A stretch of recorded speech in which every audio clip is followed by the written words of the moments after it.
وہ اسے خود سے متعارف کروانے کا بہترین طریقہ سوچ رہا تھا جب اس نے نرمین کو یونیورسٹی گیٹ سے باہر آتے دیکھا۔ موئز نے تیزی سے اپنی گاڑی اس کے راستے میں لا کر ایک دم بریک لگائی۔ نرمین جو اپنی سوچوں میں گم تھی وہ کھا کر رکی اور گرنے سے بال بال بچی۔ موئز فوراً گاڑی سے باہر نکلا اور فکر مندی کا مظاہرہ کرتے ہوئے بولا، او خدایا، میں بہت معافی چاہتا ہوں، کیا آپ کو لگی تو نہیں؟ دراصل میرا دھیان کہیں اور تھا۔ نرمین نے غصے سے اسے دیکھا جو اپنی قیمتی گاڑی کے پاس کھڑا کسی فلم کا ہیرو لگ رہا تھا۔ آپ جیسے لوگوں کا دھیان سڑک پر نہیں اپنی دولت کے نشے میں ہوتا ہے۔ اگر مجھے کچھ ہو جاتا تو؟ موئز اس کے تیکھے جواب پر مسکرایا، میں اپنی غلطی مان رہا ہوں اور اس کی تلافی بھی کرنا چاہتا ہوں۔ کیا آپ میرے ساتھ ایک کپ کافی پینا پسند کریں گی؟ نرمین نے اسے ناقابل یقین نظروں سے دیکھا۔ آپ کو کیا لگتا ہے کہ آپ اپنی گاڑی سے کسی کو ٹکر مارنے کے بعد اسے کافی کی پیشکش کر کے سب کچھ ٹھیک کر سکتے ہیں؟ نہیں شکریہ، مجھے ایسے اجنبیوں سے دور رہنا ہی پسند ہے۔ یہ کہہ کر وہ تیزی سے آگے بڑھ گئی۔ موئز وہیں کھڑا اسے جاتے ہوئے دیکھتا رہا۔ اس کے انکار نے موئز کے دل میں اس کے لیے عزت اور بڑھا دی تھی۔ اب یہ اس کے لیے صرف ایک پسند نہیں بلکہ ایک جنون بن چکا تھا۔ اس دن کے بعد سے موئز اکثر اس کی یونیورسٹی کے آس پاس منڈلانے لگا۔ نرمین اسے روز دیکھتی اور نظر انداز کر دیتی۔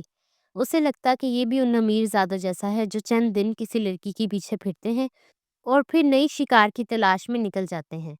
مگر موئز نے ہار نہیں مانی۔ ایک شام تیز بارش شروع ہو گئی اور نرمین بس اسٹاپ پر پھنس گئی۔ بسیں بھی کم تھیں اور جو آتی وہ بھری ہوتی۔ تبھی موئز کی گاڑی اس کے پاس آ کر رکی۔ شیشہ نیچے کرتے ہوئے وہ بولا، اس طرح بارش میں بھیگنے سے بہتر ہے کہ آپ میری مدد قبول کر لیں، میں آپ کو گھر چھوڑ دیتا ہوں۔ نرمین نے انکار کرنا چاہا مگر بادلوں کی گرج اور تیز ہوتی بارش نے اسے مجبور کر دیا۔ وہ خاموشی سے گاڑی میں بیٹھ گئی۔ راستے میں ایک عجیب سی خاموشی تھی جسے موئز نے توڑا۔ آپ ہمیشہ اتنے غصے میں کیوں رہتی ہیں؟ نرمین نے اسے دیکھا۔ میری زندگی میں مسکرانے کی وجوہات بہت کم ہیں۔ موئز کے لہجے میں ہمدردی سمٹ آئی۔ میں جاننا چاہوں گا اگر آپ بتانا مناسب سمجھے۔ اس کے لہجے میں کچھ ایسا تھا کہ نرمین پہلی بار اس کے سامنے کھلنے لگی۔ اس نے اسے اپنے والد کی کہانی سنائی، کیسے ان کی ایمانداری ان کا جرم بن گئی اور کیسے جھوٹے الزامات نے ان کی جان لے لی۔ یہ سب بتاتے ہوئے اس کی آنکھوں میں آنسو تھے۔ موئز خاموشی سے سنتا رہا۔ اسے نرمین کے درد کا احساس ہو رہا تھا۔ گھر آنے تک وہ دونوں ایک دوسرے کے بارے میں بہت کچھ جان چکے تھے۔ نرمین کے دل سے موئز کے امیر زادہ ہونے کا تاثر زائل ہو چکا تھا۔ اسے اس کی شخصیت میں ایک سنجیدگی اور خلوص نظر آیا۔ موئز نے اس سے اس کا نمبر مانگا تو اس نے منع نہیں کیا۔ اس ملاقات نے برف پگھلا دی تھی۔ اب وہ اکثر ملنے لگے۔ موئز اسے شہر کے بہترین ریسٹورنٹس میں لے جاتا، لیکن نرمین کو سڑک کنارے کسی ٹھیلے کی چائے پینا زیادہ پسند تھا۔ موئز اس کے سادگی کا دیوانہ ہوتا جا رہا تھا۔ ایک دن وہ اسے ایک پرسکون جھیل کے کنارے لے گیا۔ شام کا وقت تھا۔ موئز نے اس کا ہاتھ تھاما۔ نرمین، جب سے میں نے تمہیں پہلی بار دیکھا ہے میری دنیا بدل گئی ہے۔ میں نے تم جیسی باہمت، سچی اور خوبصورت لڑکی کبھی نہیں دیکھی۔ میں جانتا ہوں کہ ہماری دنیا بہت مختلف ہے، لیکن میں اپنی باقی زندگی تمہارے ساتھ گزارنا چاہتا ہوں۔ کیا تم مجھ سے شادی کرو گی؟ نرمین کے لیے یہ سب ایک خواب کی طرح تھا۔ اس کی آنکھوں میں خوشی کے آنسو آ گئے۔ اس نے ہاں میں سر ہلا دیا۔ موئز نے اسے بتایا کہ اس نے اپنے والد سے اس بارے میں بات کی ہے اور وہ بہت خوش ہیں۔ انہوں نے کہا کہ تمہارے والد ایک نیک اور ایماندار انسان تھے اور انہیں فخر ہوگا کہ ان کی بیٹی ہمارے گھر کی بہو بنے۔ یہ سن کر نرمین کی خوشی کی انتہا نہ رہی۔ اسے لگا کہ آخرکار اس کی زندگی میں خوشیاں لوٹ آئی ہیں، مگر وہ نہیں جانتی تھی کہ اس کی اصل آزمائش تو ابھی شروع ہونی تھی۔ اس کی ماں بیٹی کی رضا میں راضی تھی۔ شادی سادگی مگر خوبصورتی سے ہوئی۔ شادی کے بعد ہر گزرتا دن نرمین کے لیے کسی حسین تحفے کی طرح تھا۔ موئز کی محبت نے اس کے ماضی کے زخموں پر جیسے مرہم رکھ دیا تھا۔ وہ اکثر سوچتی کہ شاید اب اس کی زندگی میں صرف خوشیاں ہی لکھی ہیں۔ ایک صبح موئز اپنے سفر کی تیاری کر رہا تھا۔ اسے 2 دن کے لیے ایک اہم کاروباری میٹنگ کے سلسلے میں کراچی جانا تھا۔ نرمین اس کی ٹائی باندھتے ہوئے بولی، آپ کا جانا ضروری ہے کیا؟ میرا دل بہت گھبرا رہا ہے۔ موئز اس کے چہرے کو اپنے ہاتھوں میں لے کر مسکرایا، ارے میری بہادر بیوی آج کیسے ڈر رہی ہے؟ بس 2 دن کی تو بات ہے، میں اپنا کام ختم کرتے ہی فوراً واپس آ جاؤں گا۔ ویسے ایک بات بتانی تھی، میرے چچا منصور آج یا کل میں کئی سال بعد بیرون ملک سے واپس آ رہے ہیں۔ وہ ہمارے والد کے چھوٹے بھائی ہیں، مگر بابا سے ان کی زیادہ بنتی نہیں۔ کاروباری معاملات پر کچھ اختلافات ہیں۔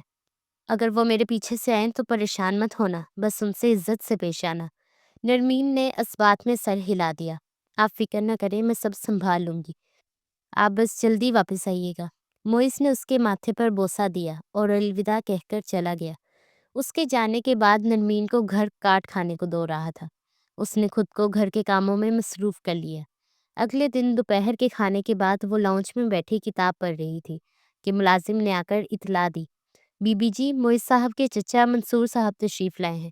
نرمین کا دل انجانے خوف سے دھڑکا، مگر پھر موئس کی بات یاد کر کے اس نے خود کو سنبھالا اور دوپٹہ درست کرتی ہوئی ان کے استقبال کو بڑھی۔ ڈرائنگ روم کا دروازہ کھولتے ہی اس کی نظر سامنے صوفے پر بیٹھے شخص پر پڑی اور اس کے پیروں تلے سے جیسے زمین نکل گئی۔ کتاب اس کے ہاتھ سے چھوٹ کر زمین پر گر گئی۔ اس کے سامنے وہی شخص بیٹھا تھا جس کا چہرہ ایک بھیانک خواب کی طرح اس کی یادداشت میں قید تھا۔ وہی مغرور آنکھیں، وہی شفاف مسکراہٹ۔ یہ اس کے باپ کا قاتل منصور تھا۔ منصور نے بھی کتاب گرنے کی آواز پر چونک کر سامنے دیکھا۔ ایک لمحے کے لیے تو وہ نرمین کو پہچان نہ سکا، مگر پھر اس کے ذہن پر زور دینے پر اسے یاد آیا کہ یہ تو انور چودھری کی بیٹی ہے۔ اس کے اپنے چہرے کا رنگ اڑ گیا۔ اسے یقین نہیں آیا کہ جس کانٹے کو وہ اپنے راستے سے ہٹا چکا تھا، اس کی نشانی اس کے اپنے گھر میں اس کے بھتیجے کی بیوی بن کر کھڑی ہے۔ نرمین چند قدم آگے بڑھی۔ اس کی آواز کسی گہری کھائی سے آ رہی تھی۔ تم اس گھر میں کیا کر رہے ہو؟ منصور نے فوراً خود کو سنبھالا۔ وہ ایک شاطر کھلاڑی تھا۔ اس نے لہجے میں حیرت سموئی۔ معاف کیجیے گا بیٹی، کیا ہم پہلے مل چکے ہیں؟ اور تم مجھ سے اس طرح کیوں بات کر رہی ہو؟ نرمین کے اندر کا سارا ضبط ٹوٹ گیا۔ وہ چیخی، ڈرامہ بند کرو اپنا، میں تمہیں اچھی طرح جانتی ہوں۔ تم وہی درندے ہو جس نے میرے باپ کو برباد کیا تھا، ان پر جھوٹے الزامات لگا کر انہیں موت کے منہ میں دھکیل دیا تھا۔ منصور نے ایک سرد نگاہ آس پاس کھڑے ملازموں پر ڈالی اور اٹھ کر نرمین کے قریب آیا۔ اس کی آواز اب کسی سانپ کی پھنکار جیسی تھی۔ آہستہ بولو، دیواروں کے بھی کان ہوتے ہیں، اور جو تم کہہ رہی ہو اس کا کوئی ثبوت ہے تمہارے پاس؟ نرمین نفرت سے چیخی، مجھے کسی ثبوت کی ضرورت نہیں۔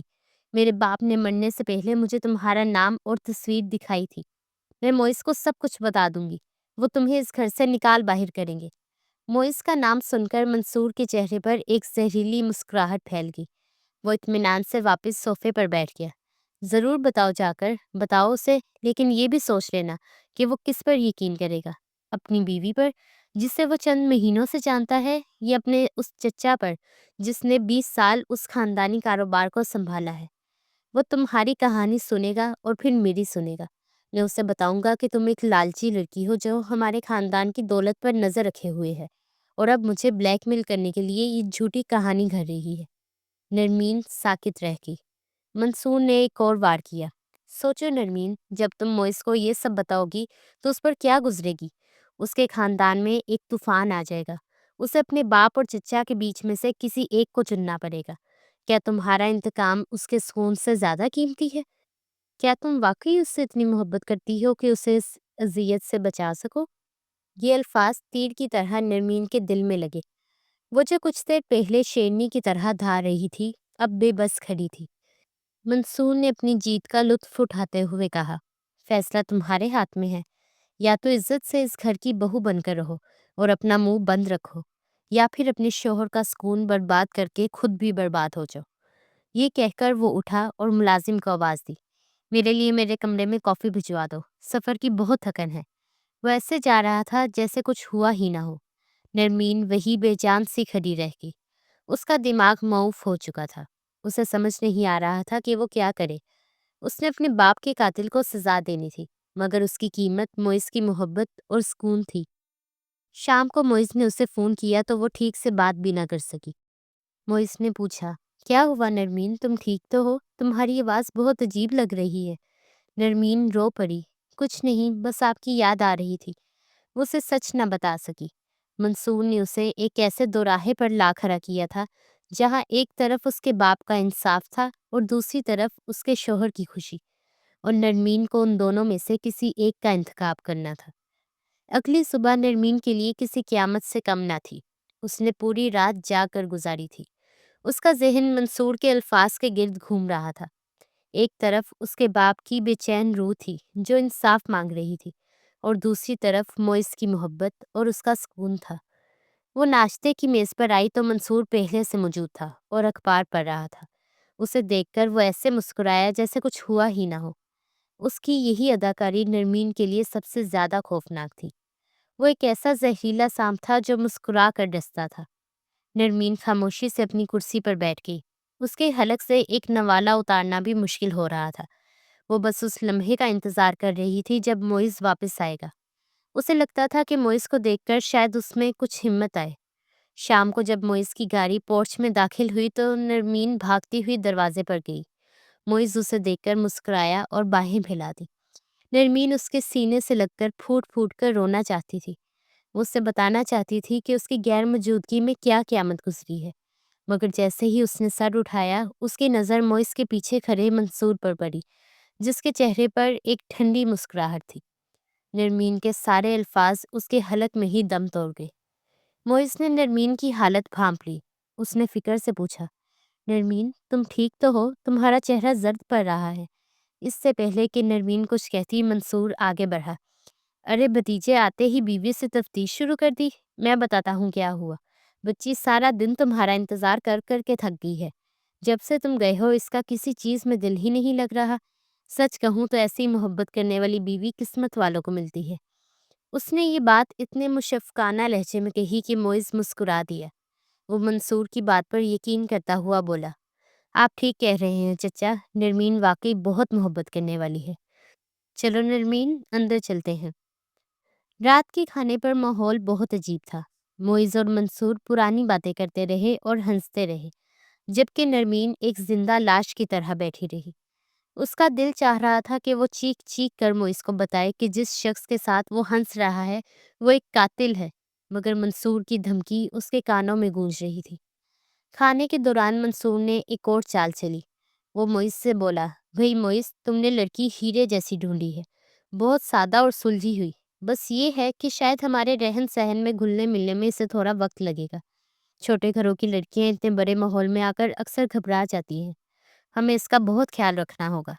یہ بظاہر ایک ہمدردانہ جملہ تھا، مگر اس کے پیچھے چھپا زہر نرمین سمجھ گئی۔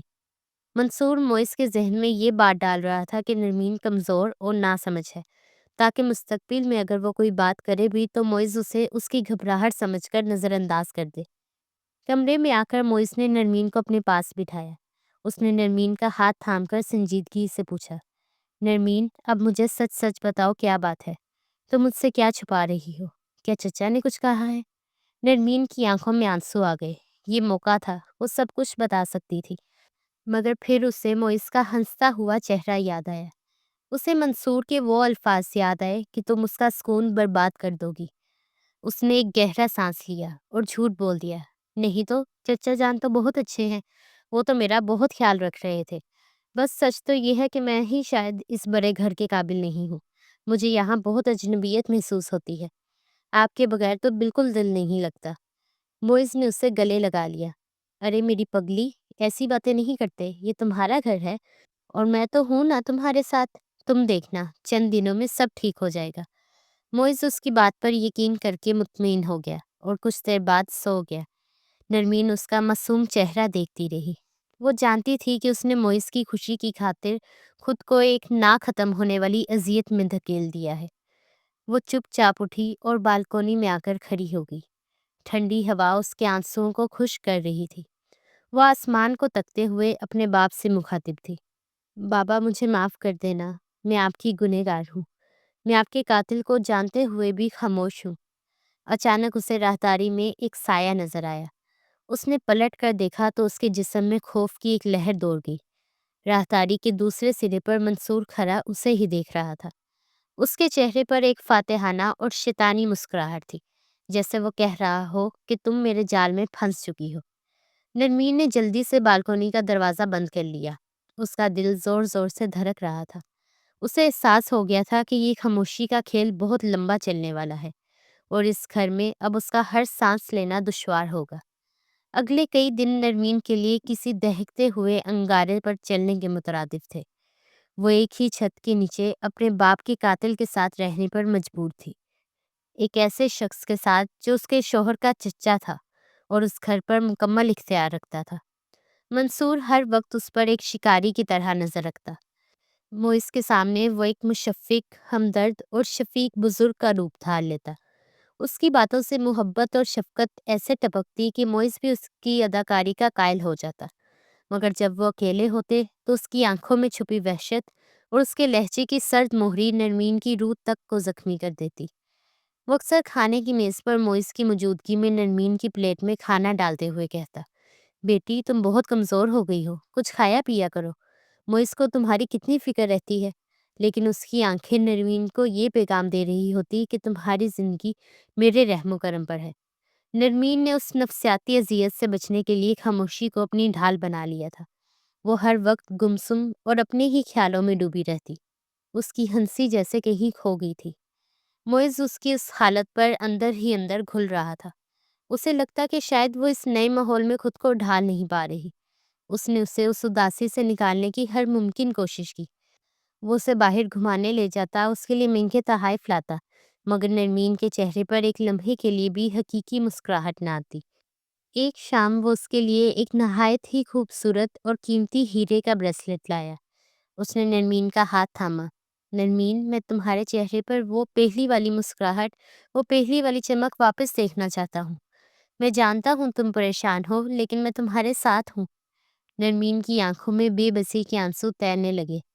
موئز، اس سب کی کیا ضرورت تھی؟ آپ کی محبت ہی میرے لیے سب سے بڑا تحفہ ہے۔ موئس نے بریسلیٹ اس کی نازک کلائی پر پہنا دی۔ بہت ضرورت تھی۔ میں چاہتا ہوں تم اسے کبھی خود سے جدا نہ کرو۔ یہ صرف ایک زیور نہیں ہے، ہمارے خاندان کے حالات اور بزنس کی نوعیت کی وجہ سے سیکیورٹی کے معاملات بہت اہم ہیں۔ میں نے اس میں ایک بہت چھوٹی سی جدید ٹریکنگ چپ بھی لگوائی ہے۔ یہ بس ایک حفاظتی اقدام ہے تاکہ مجھے تسلی رہے کہ تم ہر وقت محفوظ ہو۔ نرمین اپنی ہی ذہنی اذیت میں اس قدر گم تھی کہ اس نے ٹریکر جیسی اہم بات پر زیادہ دھیان نہ دیا۔ اسے لگا یہ امیروں کے معمولات کا حصہ ہوگا۔ دوسری طرف منصور کو اب یہ احساس ہو رہا تھا کہ نرمین کی خاموشی کسی بڑے طوفان کا پیش خیمہ ہے۔ وہ جانتا تھا کہ وہ ہمیشہ چپ نہیں رہے گی۔ اس نے موئز کے ذہن میں زہر گھولنا شروع کر دیا۔ ایک رات جب موئز آفس سے تھکا ہرا لوٹا تو منصور اس کے پاس آ کر بیٹھ گیا۔ اس نے بہت ہمدردانہ لہجے میں کہا، بیٹے، مجھے نرمین کی بہت فکر ہو رہی ہے۔ وہ ہر وقت اداس رہتی ہے۔ کہیں ایسا تو نہیں کہ اس نے جلد بازی میں تم سے شادی کا فیصلہ کر لیا ہو اور اب پچھتا رہی ہو؟ آخر کار اس کا پس منظر ہم سے بہت مختلف ہے۔ موئس نے فوراً اس کی تردید کی، نہیں چچا، آپ غلط سمجھ رہے ہیں۔ وہ مجھ سے بہت محبت کرتی ہے۔ وہ بس نئے ماحول کی وجہ سے تھوڑی پریشان ہے۔ منصور نے گہری سانس بھری۔ میں تو دعا ہی کر سکتا ہوں کہ تم ٹھیک کہہ رہے ہو۔ میں بس تمہارا دل ٹوٹتے ہوئے نہیں دیکھ سکتا۔ تم میرے بیٹے جیسے ہو۔ منصور نے اپنا جال بچھا دیا تھا۔ وہ موئس کے دل میں شک کا بیج بو چکا تھا۔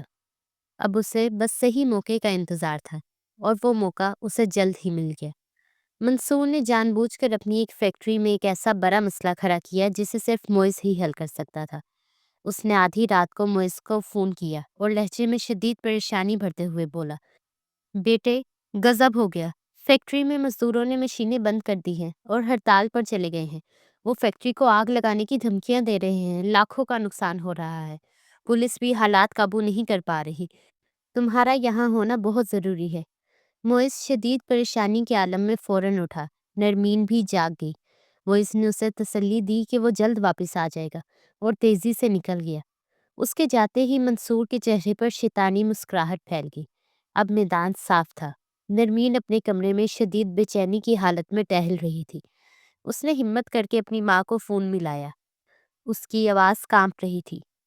امی میں ٹھیک نہیں ہوں۔ میں ایک بہت بڑی مصیبت میں پھنس گئی ہوں۔ وہ شخص یہی ہے امی۔ ابھی میں کچھ نہیں بتا سکتی، بس۔ اس سے پہلے کہ وہ اپنی بات مکمل کرتی، کمرے کا دروازہ ایک دھماکے سے کھلا اور منصور اندر داخل ہوا۔ اس نے نرمین کے ہاتھ سے فون چھین کر پوری قوت سے دیوار پر دے مارا، جس سے فون کے ٹکڑے ٹکڑے ہو گئے۔ اس کی آنکھیں غصے سے خون کی طرح لال ہو رہی تھی۔ میں نے تمہیں خبردار کیا تھا۔ میں نے تمہیں زندہ رہنے کا ایک موقع دیا تھا، مگر تم باز نہیں آئی۔ نرمین نے خوفزدہ ہونے کے بجائے آج اپنی ساری ہمت مجتمع کی۔ وہ چیخی، تم کیا سمجھتے ہو تم مجھے مار دو گے تو سچ چھپ جائے گا؟ موئز تمہیں کبھی معاف نہیں کرے گا، وہ تمہیں ڈھونڈ نکالے گا۔ منصور نے ایک جنونی کہکا لگایا۔ موئز، وہ تو یہ سمجھے گا کہ اس کی غریب بیوی اس کی دولت اور زیورات لے کر اپنے کسی پرانے عاشق کے ساتھ بھاگ گئی۔ میں نے اس کا ذہن پہلے ہی اس کہانی کے لیے تیار کر دیا ہے۔ یہ کہتے ہوئے اس نے اپنے آدمیوں کو اشارہ کیا جو پہلے ہی دروازے پر کھڑے تھے۔ وہ نرمین کی طرف بڑھے۔ نرمین نے بھاگنے کی کوشش کی، اس نے چیخو پکار کی، مگر انہوں نے اسے بے دردی سے پکڑ لیا۔ وہ چیختی رہی، چھوڑو مجھے، موئز کوئی بچاؤ، مگر اس کی آواز اس محل نما گھر کی اونچی دیواروں میں ہی دب کر رہ گئی۔ ایک آدمی نے اس کے منہ پر کلوروفارم میں بھیگا ہوا کپڑا رکھا۔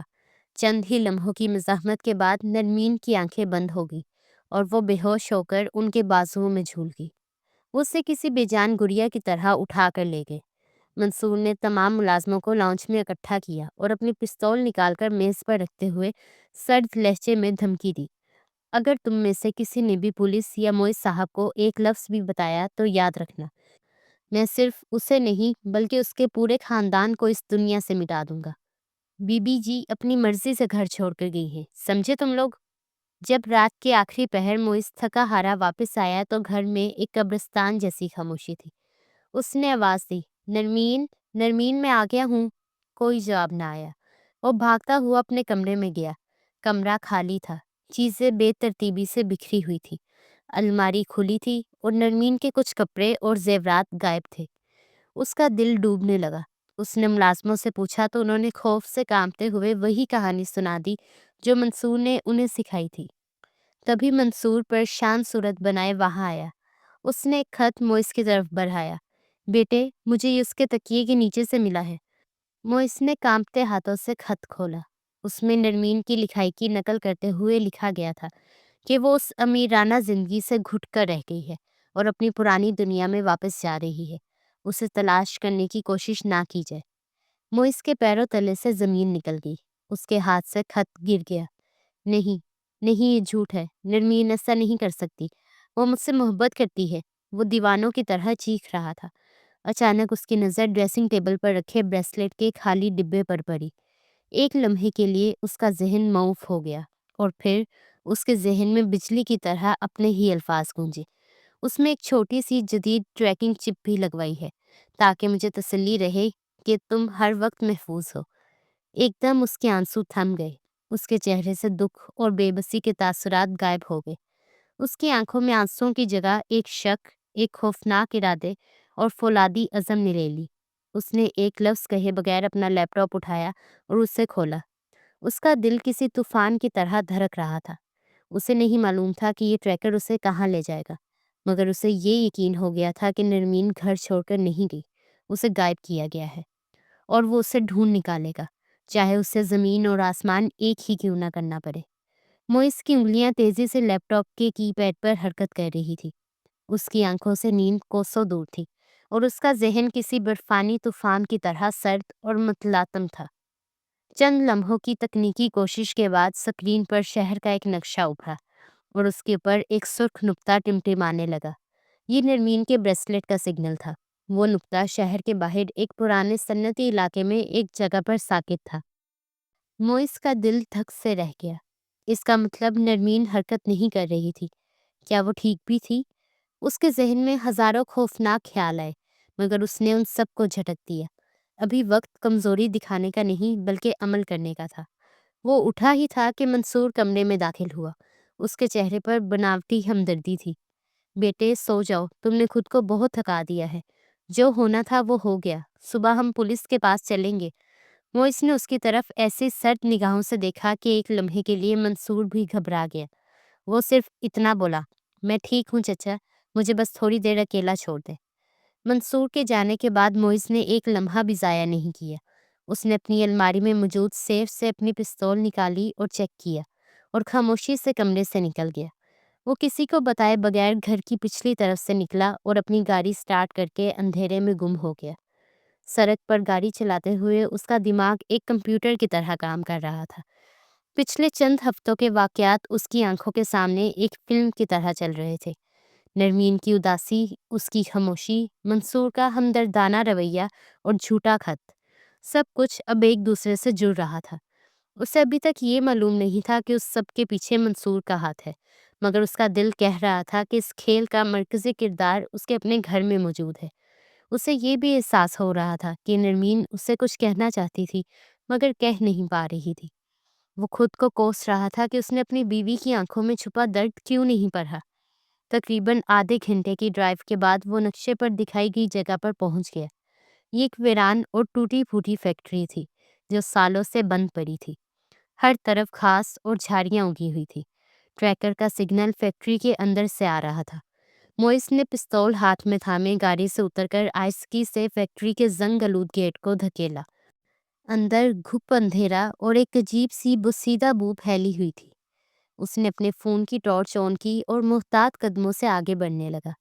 اس نے دھیمی آواز میں پکارا، نرمین، نرمین، مگر اس کی آواز گونج کر رہ گئی۔ کوئی جواب نہ آیا۔ ٹریکر اسے فیکٹری کے سب سے پچھلے حصے کی طرف لے جا رہا تھا۔ وہاں پہنچ کر اس کی ٹارچ کی روشنی جب فرش پر پڑی تو اس کا دل جیسے کسی نے مٹھی میں لے کر بھینچ دیا ہو۔ فرش کی دھول پر نرمین کا وہ قیمتی ہیرے کا بریسلٹ پڑا چمک رہا تھا، مگر وہاں نرمین کا کوئی نام و نشان نہ تھا۔ یہ ایک جھانسا تھا، ایک دھوکہ۔ موئس کو سمجھ آ گیا کہ اسے یہاں جان بوجھ کر بلایا گیا ہے۔ یہ ایک چال تھا۔ تبھی اسے اپنے پیچھے آہٹ سنائی دی۔ اس سے پہلے کہ وہ پلٹتا، دو لمبے ترنگے آدمیوں نے اس پر حملہ کر دیا، مگر وہ تیار تھا۔ اس کی رگوں میں غصہ اور جنون کا طوفان دو رہا تھا۔ اس نے پوری قوت سے ان کا مقابلہ کیا۔ چند منٹوں کی شدید لڑائی کے بعد وہ دونوں آدمی فرش پر پڑے کراہ رہے تھے۔ موئس نے ایک کی گردن پر اپنا گھٹنا رکھ کر اس کے سر پر پستول تانی اور دھارا، کہاں ہے وہ؟ جلدی بتاؤ ورنہ میں تمہارا بھیجا یہیں اڑا دوں گا۔ وہ آدمی خوف سے کانپنے لگا۔ مجھے نہیں معلوم، ہمیں تو بس یہ بریسلٹ یہاں پھینک کر تمہارا انتظار کرنے کے لیے کہا گیا تھا۔ موئس چیخا، کس نے کہا تھا؟ اس کا نام کیا ہے؟ آدمی نے کہا، ہم اس کا نام نہیں جانتے، وہ بہت بڑا آدمی ہے۔ اس نے کہا تھا کہ یہ اس کی طرف سے ایک پیغام ہے۔ موئس نے پوچھا، کیسا پیغام؟ آدمی نے جو اگلی بات کہی اس نے موئس کے ذہن کو سن کر دیا۔ اس نے کہا تھا کہ اگر تمہیں اپنی بیوی زندہ واپس چاہیے تو تمہاری کمپنی نے جو نیا امپورٹ ایکسپورٹ کا کنٹریکٹ جیتا ہے وہ چپ چاپ اس کے نام کر دو، اور خبردار جو پولیس کو بتایا۔ موئز ساکت رہ گیا۔ تو یہ سب ایک کاروباری دشمنی تھی یا پھر اسے ایسا دکھایا جا رہا تھا؟ منصور کی باتیں اس کے کانوں میں گونجنے لگی کہ بزنس میں ہمارے بہت دشمن ہیں۔ کیا یہ واقعی کوئی دشمن تھا یا دشمن کا لبادہ اوڑھے کوئی اپنا؟ وہ ابھی تک منصور پر صرف شک کر سکتا تھا۔ اس کے پاس کوئی ثبوت نہیں تھا۔ اسے اغوا کاروں نے ایک ایسی چال میں پھنسا دیا تھا جہاں وہ پولیس کے پاس بھی نہیں جا سکتا تھا۔ موئس نے اس آدمی کے سر پر پستول کی بٹ سے ایک زوردار ضرب لگائی جس سے وہ بے ہوش ہو گیا۔ وہ ویران فیکٹری میں اکیلا کھڑا تھا۔ اس کے ہاتھ میں نرمین کا بریسلٹ تھا جو اب اسے اپنی ناکامی کا نشان لگ رہا تھا۔ اس کی بیوی کی زندگی داؤ پر لگی تھی اور اغوا کار اسے اس کے کاروبار سے جوڑ رہے تھے۔ اس کی آنکھوں میں آنسوؤں کی جگہ ایک سرد آگ بھڑک رہی تھی۔ اسے نرمین کو بچانا تھا، مگر اب اس کا مقابلہ ایک ایسے دشمن سے تھا جو نظروں سے اوجھل تھا اور شاید اس کی اپنی ہی آستین میں چھپا ہوا تھا۔ موئس جب فیکٹری کے کھنڈرات سے واپس اپنے عالیشان گھر میں داخل ہوا تو صبح کی پہلی کرن نمودار ہو رہی تھی۔ اس کے ہاتھ میں نرمین کا بریسلٹ تھا جسے اس نے اپنی جیب میں چھپا لیا تھا۔ اس کا دل اور دماغ غصے اور انتقام کی آگ میں جل رہے تھے، مگر اس کے چہرے پر مکمل شکست اور مایوسی کے تاثرات تھے۔ اسے معلوم تھا کہ اس کا دشمن بہت شاطر ہے اور اس کے گھر میں ہی موجود ہے۔ اسے ہر قدم پھونک پھونک کر رکھنا تھا۔ منصور لاؤنج میں ہی اس کا انتظار کر رہا تھا۔ اس کے چہرے پر گہری تشویش کا ماسک تھا۔ موئس کو دیکھتے ہی وہ اس کی طرف لپکا۔ موئس، میرے بیٹے، تم کہاں تھے ساری رات؟ ہم سب کتنے پریشان تھے، کیا کچھ پتا چلا؟ موئس نے اس کی آنکھوں میں جھانکے بغیر ٹوٹی ہوئی آواز میں جواب دیا، نہیں چچا، وہ چلی گئی، وہ خط سچا تھا، وہ مجھے چھوڑ کر چلی گئی۔ یہ کہتے ہوئے اس نے اپنے چہرے پر ایسی بے بسی طاری کی کہ منصور کو یقین ہو گیا کہ اس کا تیر نشانے پر لگا ہے۔ اسے تسلی ہو گئی کہ موئس پوری طرح اس کے جال میں پھنس چکا ہے اور اسے نرمین کے اغوا کا شائبہ تک نہیں۔ وہ موئس کو تسلیاں دینے لگا، کوئی بات نہیں بیٹے، ہمت رکھو، شاید وہ تمہارے لائق ہی نہیں تھی، میں ہوں نا تمہارے ساتھ، سب ٹھیک ہو جائے گا۔ موئز اس کی ہر بات پر ایک ہارے ہوئے شخص کی طرح سر ہلاتا رہا اور پھر لڑکھڑاتے قدموں سے اپنے کمرے کی طرف بڑھ گیا۔ اس نے دروازہ اندر سے بند کر لیا۔ اس کا دکھ کا ناٹک ختم ہو چکا تھا، اب اصل کھیل شروع ہونا تھا۔ کمرے میں آ کر اس نے سب سے پہلے اپنے سب سے قریبی اور قابل اعتماد دوست سعد کو فون کیا، جو ایک ماہر سائبر سیکیورٹی ایکسپرٹ تھا۔ اس کی آواز دھیمی اور لہجہ انتہائی سنجیدہ تھا۔ سعد، مجھے تمہاری مدد چاہیے، یہ زندگی اور موت کا مسئلہ ہے۔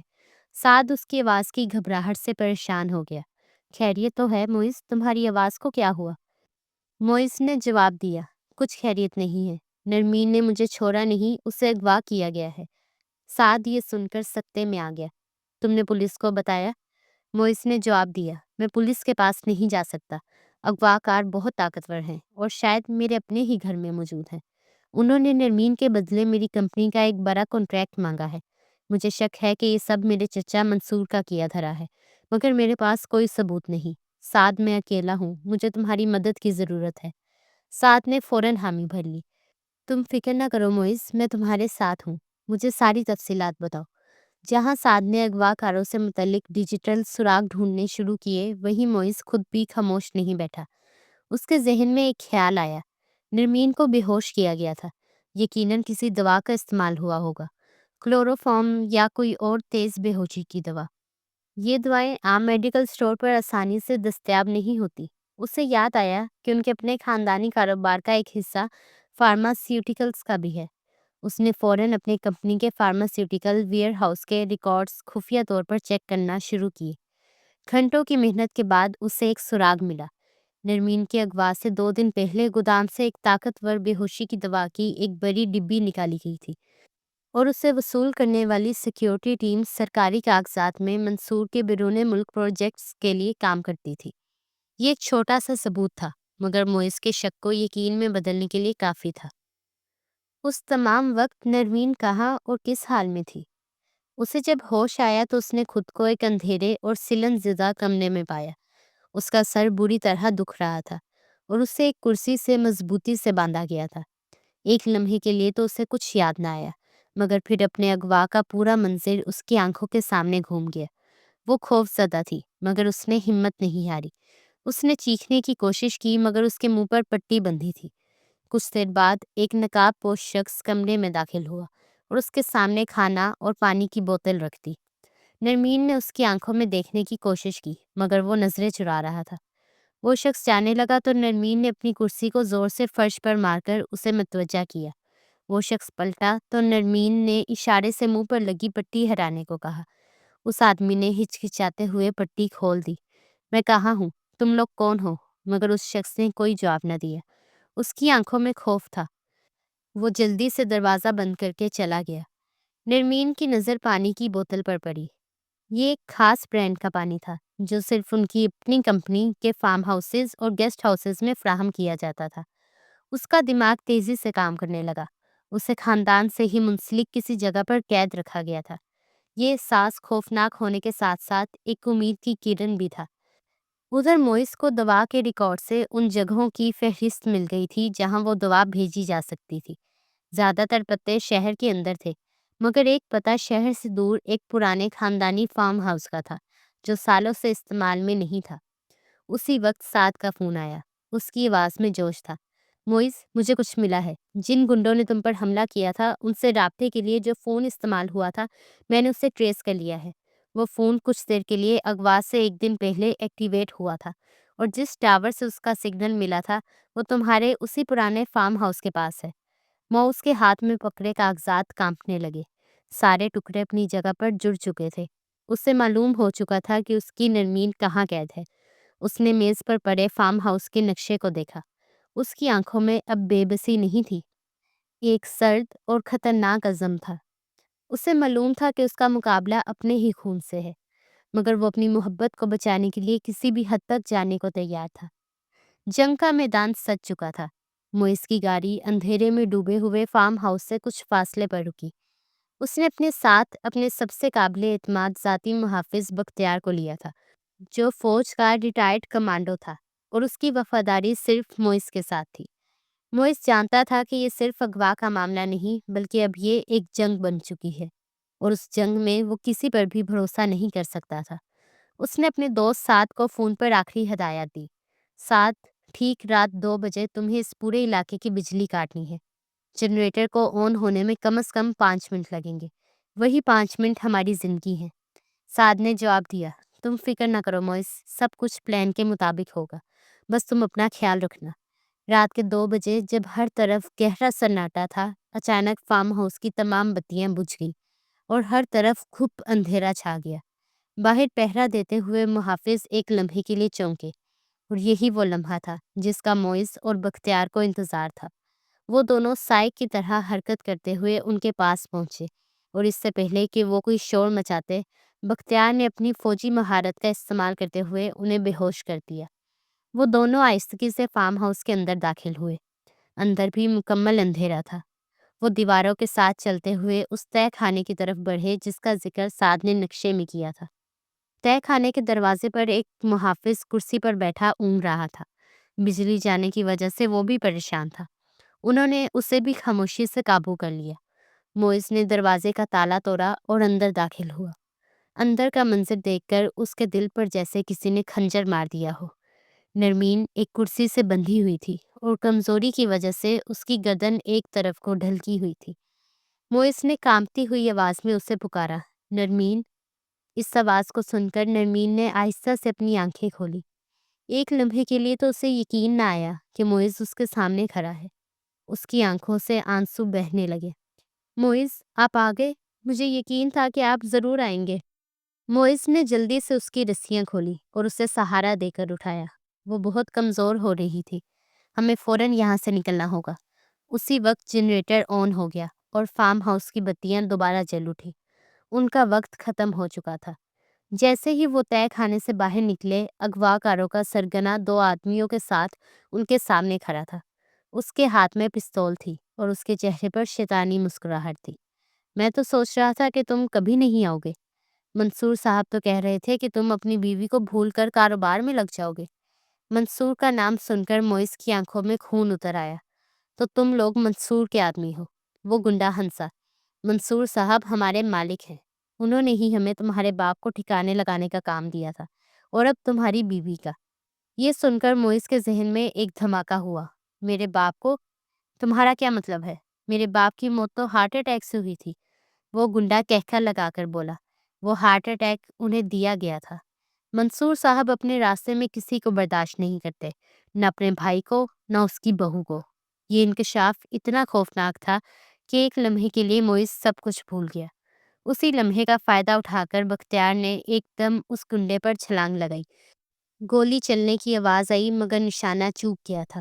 موئس نے فوراً نرمین کو سنبھالا اور فائرنگ کی افراتفری میں وہ اسے لے کر باہر کی طرف بھاگا۔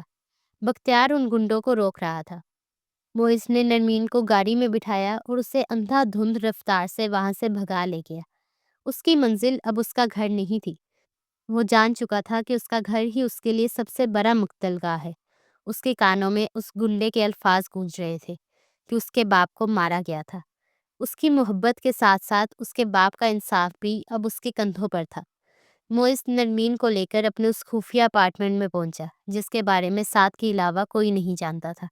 یہ ایک چھوٹی مگر محفوظ پناہ گاہ تھی۔ نرمین ابھی تک صدمے کی حالت میں تھی۔ موئس نے اسے پانی پلایا اور فرسٹ ایڈ باکس سے اس کے زخموں پر مرہم لگایا۔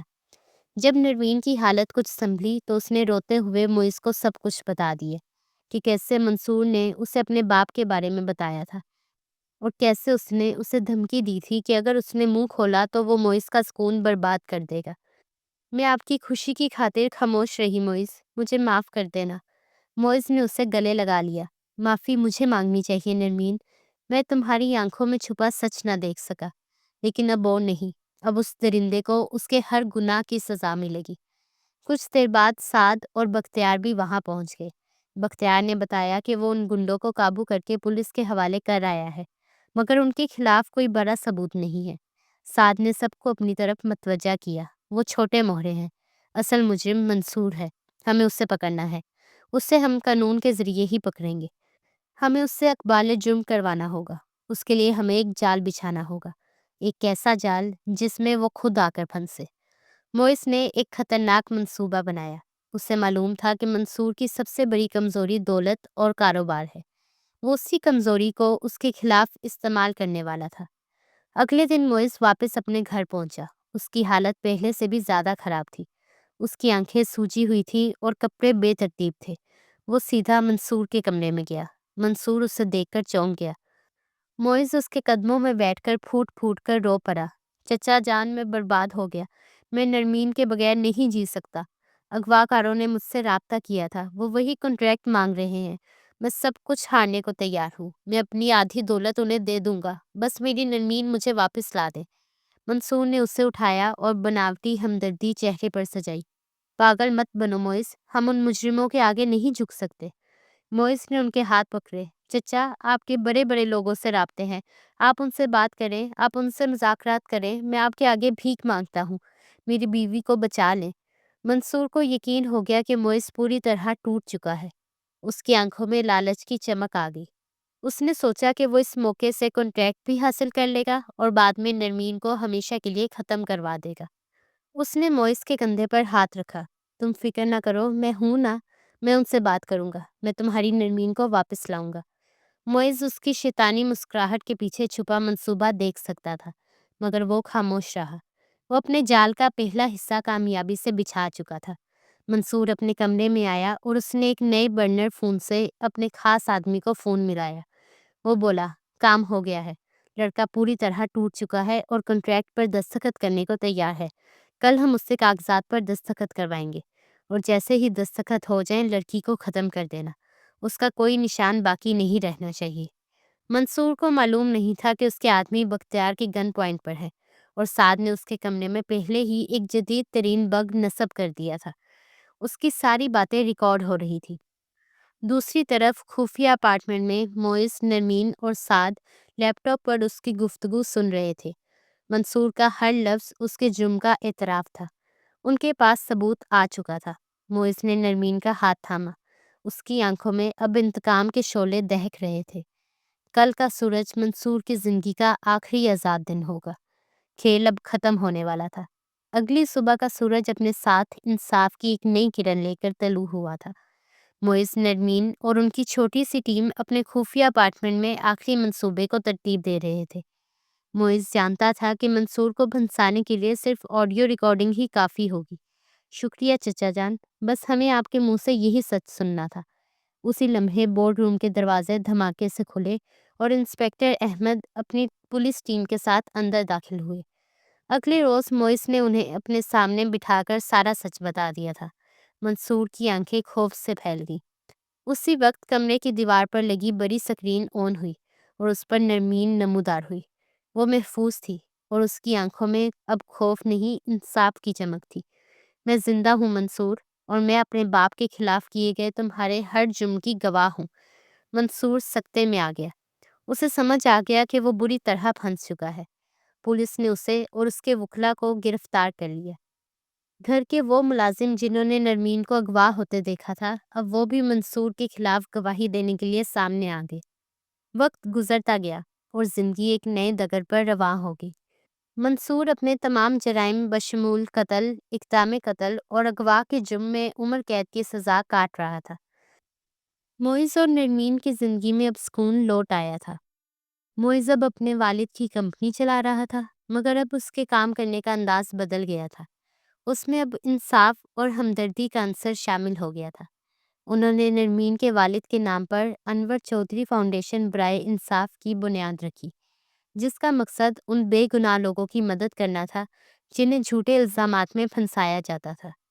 آج اس فاؤنڈیشن کی افتتاحی تقریب تھی۔ موئز اور نرمین ہاتھ میں ہاتھ ڈالے اپنے والد کی تصویر کے سامنے کھڑے تھے۔ ان کی آنکھوں میں ماضی کے دکھ کی پرچھائیاں نہیں، بلکہ مستقبل کی امید کی روشنی تھی۔ نرمین نے مسکرا کر موئز کی طرف دیکھا۔ بابا آج جہاں بھی ہوں گے بہت خوش ہوں گے۔ موئز نے اس کا ہاتھ تھام لیا۔ ہاں، اور وہ ہمیشہ ہمارے ساتھ رہیں گے۔ انہوں نے اپنے دکھ کو اپنی طاقت بنا لیا تھا اور ایک ایسی محبت کی مثال قائم کی تھی جس نے نہ صرف طوفانوں کا سامنا کیا تھا، بلکہ انصاف کا سورج طلوع کرنے میں بھی کامیابی حاصل کی تھی۔